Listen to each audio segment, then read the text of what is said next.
निश्चित भाव में आज प्रभु श्री जगन्नाथ ओडिशा प्रति भगवान का आशीर्वाद रहू चाषी भाई माने एथर जो चाष कार्य आज आरंभ है अक्षय तृतीय आज शुभ दिन सबुठ शुभ दिन आज दिन टी अत्यंत शुभ मान जाए आम हिंदू वर्षरे तेणु ए दिन आज सबु जगार प्राय चाषी माने आज आरंभ करती चाष कार्य को तेणु ए शुभ दिन में मुझे शुभकामना करुच्ची समस्त चाषी भाई माने एथर भल धान तांकर हो भल चाष हो एवं ओडिशार विकास क्षेत्र में सेमानकर अमूल्य मूल्यदान रहू निश्चित भाव में आज प्रभु श्री जगन्नाथ ओडिशा प्रति भगवान का आशीर्वाद रहू चाषी भाई माने एथर जो चाष कार्य आज आरंभ है अक्षय तृतीय आज शुभ दिन सबुठ शुभ दिन आज दिन टी अत्यंत शुभ मान जाए आम हिंदू वर्षरे तेणु ए दिन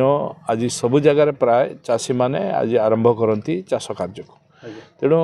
ए शुभ दिन में मुझे शुभकामना करुच्ची समस्त चाषी भाई माने एथर भल धान